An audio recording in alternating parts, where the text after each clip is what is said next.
may konting kabastusan yung resolution because I saw, assuming correct, I don't like making assumptions, pero assuming correct yung sinabi ni Senator Lacson that he will clarify ang point niya pag na-exhaust na lahat ng legal remedies. First and foremost, we've said that paulit-ulit-ulit. Para na kaming sirang plaka. Di ba? Na paulit-ulit that senators, just like any individual, can exhaust and should be given the ability to exhaust all legal remedies. And then pag na-exhaust lahat, then of course we will surrender them. Usually the senators themselves surrender themselves and we will assist.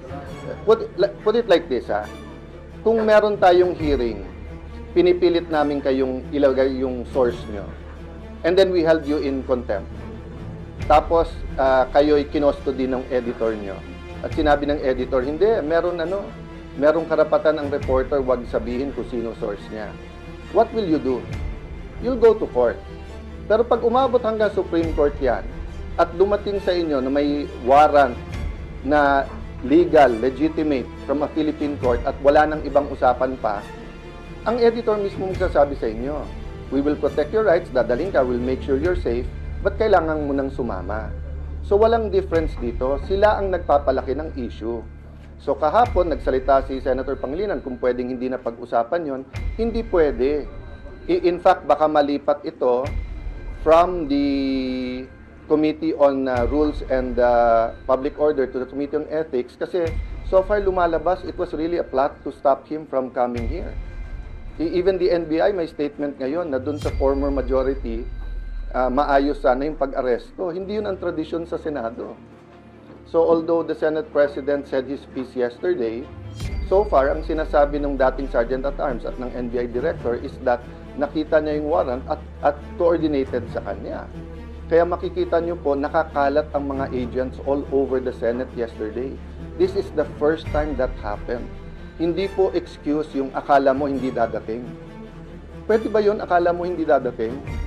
Pag may dumating dito, may dalang warrant. Kung may dumating dito, may dalang warrant for Senator Soto, for my sister, for Senator Jinggoy. Di ba? I will tell them, we will assist you. You can serve it. Oh, if the senator claims that he was denied due process, we'll allow him to file whatever sa court. Pag na-exhaust na yon at hindi, at meron pa rin warrant of arrest, this is a foreign warrant of arrest. We don't even know if it's valid or hindi.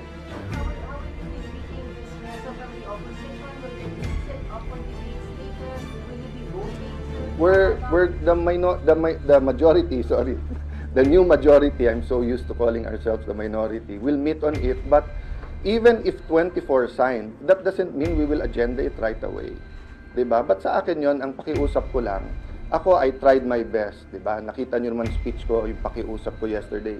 This is not the first attempt na hulihin siya or first attempt na to take over the majority. Pero parating may, may foul na ginagawa eh. Hindi na statesman's like eh, diba? They could have asked us, they could have saw us, the five, and asked, ano bang plano? They could talk to us. They could talk to Senator Bato. Nandiyan siya. Hanggang gabi, nandito kami. Hindi nga natutulog yung tao. Magpa-file ka ng resolution. Diba? Ano, ano yan? Pang politika. Yung ginagalit nila, base nila. No, I said possible if the investigation shows that senators plotted to keep another senator from attending the session. That's a criminal offense. Diba? I agree with everyone who's saying na mabigat ang hinaharap natin sa ekonomiya natin. Inflation is so high, farmers, logistics, lahat ng transport, hindi lang to tricycle, taxi, jeepney, bus drivers, including yung mga naghahatid ng pagkain to pati yung mga multinational na it's not easy to import, let's say, medicine, then get it to all the islands of the Philippines. Doble, triple yung logistics mo nun dahil gasolina o crudo or ano din ang gamit ng mga vapor. Tapos yung diesel din ang gamit ng mga truck. So we want to shift to that. But sila ang stuck sa hindi na sila majority. We'll discuss muna with the new majority. But bunsod na nga ng aking damdamin kanina yon nung nakita ko lahat ng pulis.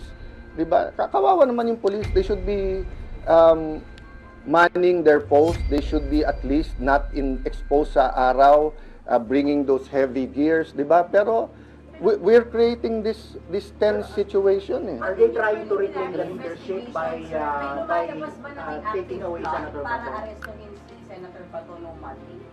May active front from 2 weeks. Yun ang sinasabi ng NBI eh, na alam at ang sinabi eh, hulihin siya. Were you aware of sabi ni Senator Pino, kayo tapos apparently aware. Kaya, Yeah, I think my sister will speak about that. Ako, natural aware ako. Nagsalita ako doon at sinabi ko that he's coming into the building. Kaya sila gulat na gulat dahil every time na magpapalit, gumagawa ng paraan na takutin siya na huwag pumunta dito. Saan kayo nakakita? Nung wala dito, no work, no pay, nasaan ka, magpakita ka, mag-resign ka na lang kung ayaw. Nung nagpakita, huhulihin mo. Ngayon na nandito na, gusto mo namang isuko. Pero sinakita niyo ba so far sa preliminary investigation na may active front? I don't wanna go beyond what I said already because I'm going to meet the majority. I'm going to look at all the reports. Basically, inulit ko lang yung sinabi ko ngayon, yung sinabi ko sa podium yesterday, di ba? Nung nagsalita si Senator Soto, sabi niya ganito ganyan, binasa ko yung sinabi ng Sergeant at Arms. Sabi ng Sergeant at Arms, hindi. Not only 7 a.m., 2 p.m. pinakita pa rin sa inyo. Di ba? Sinabi po ng NBI, sir, makakapasok ba lahat ng agents? Nandiyan ba silang lahat kung hindi pa pumayag si SP? Pumayag si SP. So, hanggang dun lang muna ako, di ba? I'm just saying that we're trying to shift to the bigger picture, which is the spiritual, financial, economic, social well-being of our country, not only the political. Oh, but what is the other side doing? Diba? Sir, meron po bang active threat ngayon sa leadership niyo considering the fact na medyo magulo dahil dito We will assume that, 'di ba? Sabi nga nila, manipis ang majority namin. Ang sagot ko lang doon, mas mabuting manipis kaso sa makapal. pero 'Di ba? Majority nga kayo dati, makapal naman. Oh. Sabi niya manipis ang majority namin. Oh. Oh, 'di ba? Okay. So, at the very least, ha, yung pinaka-respeto natin sa kapwa senador, makapasok ka, you can use the facilities of the Senate, hindi ka sinusundan ng CCTV, hindi ka threaten, hindi nag-iimbento ng mga accusations sa kapwa, di ba? Hindi tinatakot yung kasama mo sa majority. That's why I said nga, statesman-like sana, nagpalit, let's move on. Pero sa ginagawa nila ngayon, parang pinipilit nilang magsalita kami kung bakit tumagal ang palitan ng leadership. So, kung papalitan nila kami, all they have to do is go upstairs.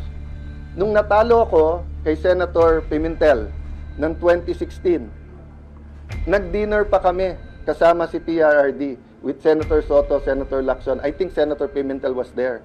Nagkamayan pa kami sa Malacanang bago. Then I didn't go to the SONA. I didn't go here. Sa SONA na ako pumunta. Oh.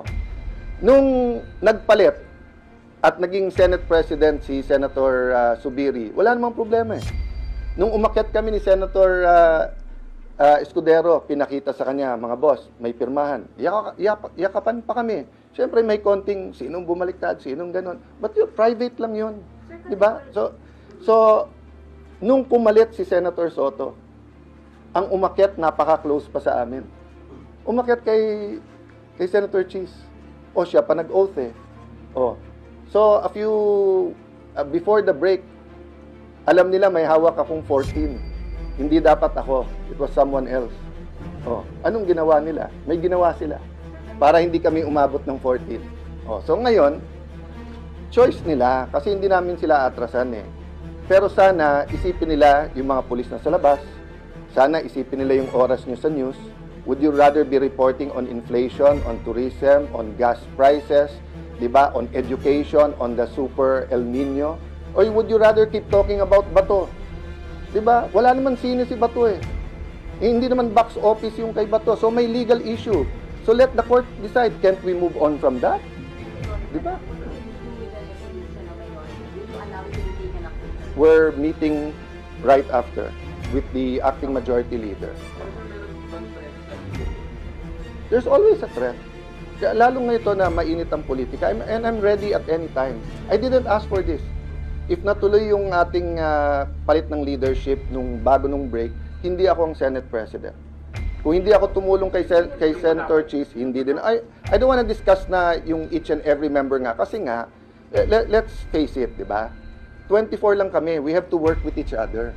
And the problems facing our country doesn't have political colors. Yung 7% inflation ba, kulay green ba yon, or kulay yellow, or kulay red? Hindi. Di ba? Pag yung tao walang mabiling gamot, yung DOH, siguro yon, trabaho muna. Mag-resign na si Secretary Herbosa. Nangako siya dito during the budget hearings, wala nang delay. Di ba? Ang City of Taguig nakabili ng flu vaccines. Binabakunahan na, mahigit 100,000 ang aming ang aming senior citizens. Bakit ang DOH huli na naman? Di ba may Southern at Northern Hemisphere pagdating sa flu shots, patapos na yung isang hemisphere, papunta na dun sa kabila. Hindi pa tayo nakakabili. Masasabi mo ba sa senior citizen na nagka-flu, tapos nagka-pneumonia, namatay? Nasasabi mo ba, sorry, kasi we failed sa bidding. Di ba, guys? Pero sa process lang, kapag po nakita sa investigation na yung police, some of your colleagues are involved in the plan or plot to arrest Senator De La Rosa, you will file an ethics complaint. Two things. One, that's up to Senator Bato dahil siya naman ang involved. Ako, I'm more talking about the institution.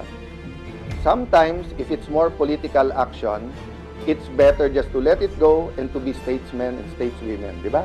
Yung parang, okay, that's part of the game. Medyo may konti kang sito, konti kang sito. Sige, pero no harm, no foul. No blood, no foul. Di ba? So we want to move there. We want to talk about real issues. Di ba? So let me stop there, guys, kasi I'm sure I'll brief you then by the end of the day.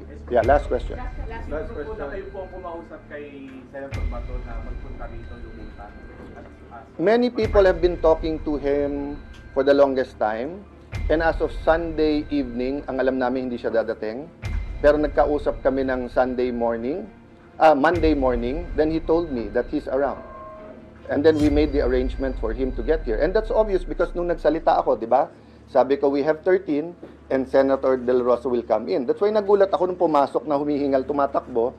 Kasi sabi ko, you don't have to come in dramatically. Yung pala, hinahabol na ng mga ahente ng NBI. Let me stop there, guys. I just have to do some work. Tapos, Pero yung van na Yeah. sinisend ba to sa inyo? Senator Pia will speak about it, but I will tell you everything because there's no crime. Di ba? Ang mag-hitch ba ng ride ngayon, bawal na? But the van is yours. Yeah. I don't want to preempt yung speech ni Senator